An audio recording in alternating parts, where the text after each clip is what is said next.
Selamat sore semua. Terima kasih Binus, terima kasih TED udah mengundang saya ke panggung kehormatan ini, sebuah kehormatan buat saya sebagai seorang petani. Salam hormat, salam konservasi. Sebelum saya mulai, mari kita sama-sama berdoa sebentar. Ada teman-teman kita di Larantuka. Hari ini ada tsunami, ada gempa besar. Jadi semoga mereka yang menyelamatkan tanah air diberi keselamatan. Amin. Ayo kita mulai. Di antara kita semua, ada yang punya ingatan masa lalu tentang buah? Ingatan kecil tentang mangga, jambu, belimbing, apalagi manggis, durian mungkin. Ada nggak? Mari kita mulai ingatan masa lalu kita. Kalau saya ingat banget waktu saya kecil, saya jatuh dari pohon belimbing. Karena saya di sengat tawon, jadi waktu saya naik, ternyata ada sarang tawon, terus saya cuk di sini. Terus saya jatuh dari pohon belimbing. Terus saya punya lagi ingatan kecil, saya main-main ayunan di pohon jambu batu. Pohon jambu batu itu kuat banget itunya. Namanya kayunya. Jadi kalau kita buat gantungan, buat ayunan itu kuat banget. Terus saya main-main ayunan sama adik saya di situ. Nah, rumah bapak saya sama ibu saya dulu banyak banget pohon, jadi udah kayak hutan. Ada satu pohon mangga gede banget. Saya suka ngintip di jendela itu di horden. Kapan dia matang, kapan dia jatuh. Karena saya takut ada hantu. Jadi orang-orang bilang itu mangga karena gedenya ada hantu, jadi saya takut gitu. Nah, waktu kita pulang kampung ke Salatiga, itu saya lebih exciting waktu saya kecil itu. Kenapa? Karena di sini ada pohon manggis gede banget, sama pohon pete, pohon yang lain. Tapi pohon manggis itu saya bisa minta ke mbah, ke eyang, kalau pas panen, terus bisa main tebak-tebakan buah manggis. Itu memori kecil saya banget, dan saya yakin kita semua punya ingatan masa lalu tentang buah-buahan. Saya yakin semua punya. Tapi saya mau coba sekarang kita sama-sama berdiskusi ya, bersharing. Karena ilmu bukan milik kami. Ilmu ini milik lokal, milik tanah air ini. Pernah ingat gak, pernah terpikir dari mana datangnya itu rasa? Dari mana? Manis, asam, asin, pahit, umami. Datangnya dari mana? Dari mana datangnya kalau misalnya gini, kita tebang semua pohon di Jakarta atau di kampung kita masing-masing. Sisain satu pohon rambutan, atau pohon manggis, atau pohon durian, atau pohon jambu, apa aja, sebut aja. Apakah dia bisa punya rasa? Kalau iya, apakah nanti dia bisa hidup? Apakah dia nanti gak kena penyakit? Nah, ini yang kita sama-sama lupa. Bahwa rasa itu datangnya dari air. Dari H2O, dari 6 H2O. Dan dari karbon murni, dari 6 CO2. Yang kalau pagi-pagi, yang kalau malam-malam dia bermain-main di bawah pohon-pohon, di bawah pohon-pohon hutan, kemudian jadi embun. Asik ngeliat embun pagi-pagi. Tapi itu adalah karbon-karbon murni yang keluar. CO2 murni yang keluar malam-malam dan uap air yang keluar. Yang ketika pagi-pagi burung-burung datang menyambut, itu terus matahari terbit, terus daun itu memasak dengan bantuan sinar matahari, kompornya nyala. Bantuan sinar matahari, kompornya nyala. Terus mereka berfotosintesa. Maka jadilah rasa. Jadilah C6H12O6 dan 6 oksigen. Nah, ini yang kita sekarang lupa. Bahwa kualitas itu udah ada di alam. Kita nggak perlu rekayasa. Makanya kami bisa bikin statement ini. It is impossible to produce high quality coffee without conserving nature. Kalau kita rusak alamnya, nggak mungkin nemu rambutan manis di Jakarta atau di seluruh Indonesia. Nggak mungkin. That's impossible. Mau pakai rekayasa apa? Kamu mau kasih pupuk kimia sintetis, pestisida sintetis terus? Ya airnya tercemar. Kalau airnya tercemar, rasanya hilang. Jadi jangan lupa sama rasa. Kita cuma milih rasa manis, asin, pahit, umami, asam. Jadi itu yang kita lupa. Nah, jauh sebelum kopi tadi, kenapa kita bikin statement ini? Karena kopi adalah buah. Dan jauh sebelum kita menjadi orang kopi, kita itu relawan bencana, longsor, banjir, gempa, tsunami, kebakaran hutan, semuanya. Orang manggil kita Hanung, Hansip Gunung. Hansip Gunung apa? Kita relawan benar karena kita nggak punya uang dan kita nggak mengharapkan balas jasa. Bukan seperti relawan politik yang habis menang terus dia minta balas jasa. Itu namanya relawan kutip kalau buat kami. Kami ini relawan, benar-benar relawan. 15 tahun kita memilih hidup untuk menyelamatkan orang. Ini pilihan hidup kami. Pilihan untuk menyelamatkan kemanusiaan. Nah, ketika itu ada cerita-cerita tentang, saya mau kutip beberapa cerita-cerita yang ajaib dan yang sedih. Contohnya misalnya Kang Megan. Kang Megan itu 2004 Desember pergi ke Aceh buat jadi relawan tsunami. Dia pergi ke Melabuh. September 2005 dia udah selesai. Di Melabuh tuh semuanya udah selesai. Medan, kota Medan itu tiba-tiba jadi kota besar setelah ada tsunami Aceh. Medan dulu sebuah kota kecil. Saya di sana. Jadi itu sebuah kota kecil yang nggak maju, nggak berkembang. Tapi setelah tsunami Aceh semuanya berubah. Megan pulang dari Melabuh, nggak punya uang setelah hampir 1 tahun.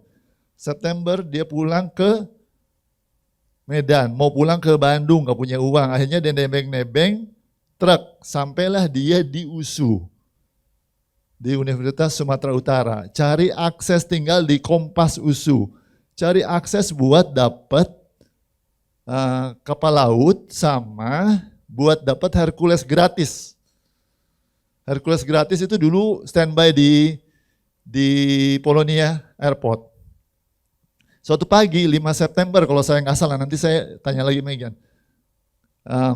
Dia ke Polonia mau cari akses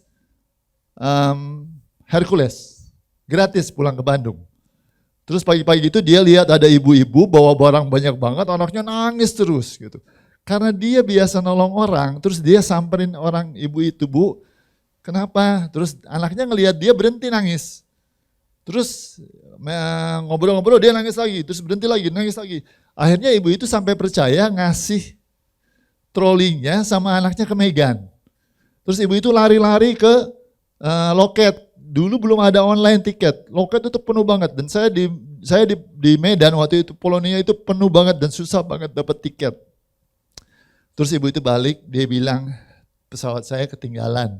Saya nggak jadi beli tiket, saya nggak dapat tiket, dia bilang gitu. Beberapa jam kemudian karena mereka berdua masih cari tiket, orang penuh banget, tiba-tiba jatuh itu Mandala.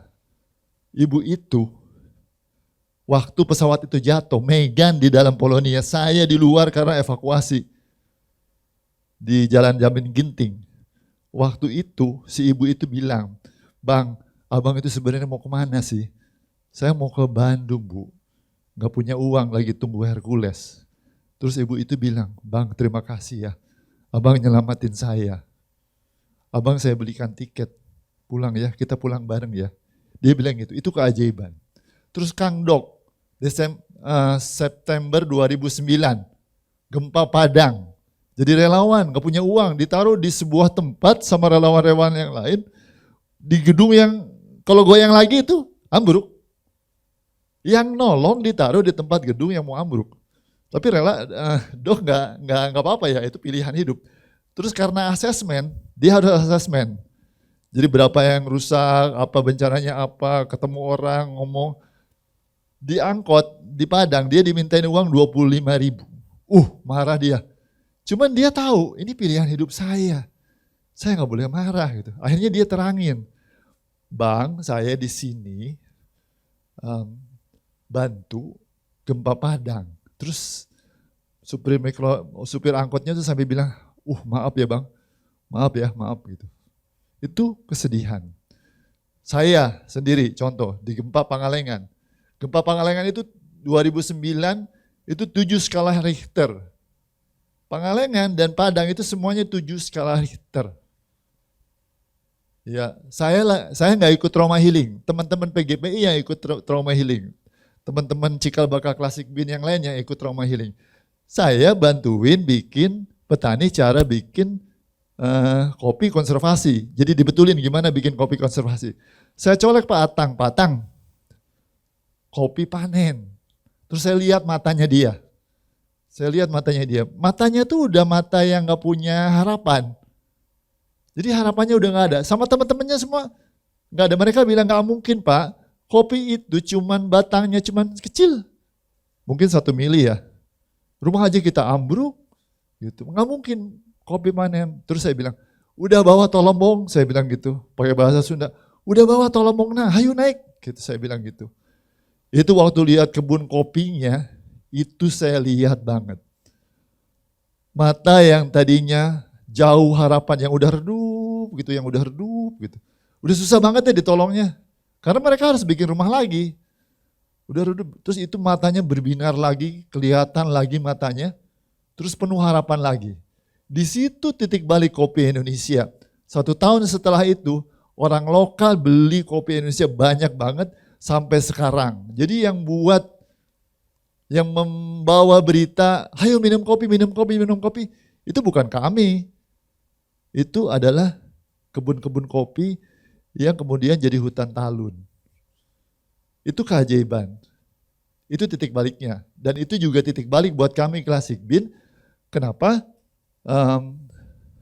Dari tadinya kita menyelamatkan, terus kita berubah menjadi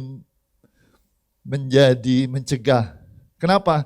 Karena mata-mata yang tadi, mata yang jauh paninengan bahasa Sundanya. Mata yang jauh harapan, itu lama-lama akan merusak pikiran kita. Akan balik ke diri kita, ngerusak kita. Rusak diri kita nanti. Nah kita gak mau setiap saat ketemu orang yang matanya putus harapan, dan itu setiap tahun terjadi. Karena kita memilih untuk jadi relawan. Sampai sekarang pun kita masih relawan. Teman-teman masih ada di Semeru.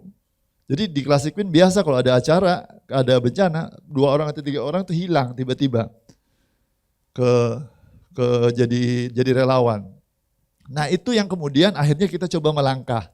Melangkah untuk mulai mencegah. Tidak hanya menyelamatkan tapi mencegah. Kita yang ber8 itu mencoba melangkah, menanam. Yang kita cari itu sebenarnya apa sih? Ada yang salah menurut kami di dunia, di tata ruang dunia. Bukan hanya Indonesia, di tata ruang dunia ada yang salah. Masa sih nggak ada catatannya? Tapi kami nggak tahu catatannya apa. Tapi karena kami di hutan, di gunung, terus kami mulai ya udah kita perbaiki aja dulu gunung. Kita reforestasi gunung. Reforestasi sungai-sungai, hutan-hutan tuh kita balikin lagi. Kita menanam hutan, pohon-pohon endemik 2 tahun sebelum menanam kopi. Jadi kita tidak menanam kopi di hutan, tapi kita mendesain kebun kopi kita jadi hutan. Nah langkah kecil itu ketika kita buka ke teman-teman yang lain, ternyata banyak banget yang nolong. Jadi kita yang tadinya ber8, ini ada 12 tahun kita reforestasi perbaikan hutan. Saya ambil contoh ini yang 5 tahun. 5 tahun saja. Dalam 5 tahun, dalam 2071 hari, ada 5.403 relawan. Relawan ya, bukan relawan kutip. Relawan. Nah, dari itu semua ada 2.421 aktivis lingkungan yang ikut. Pencinta alam, semua ikut. Ada 1.545 penyeduh kopi, barista, roaster, pemilik kedai ikut dalam fase 2071 hari itu. Ada 1.437 keluarga dan pramuka.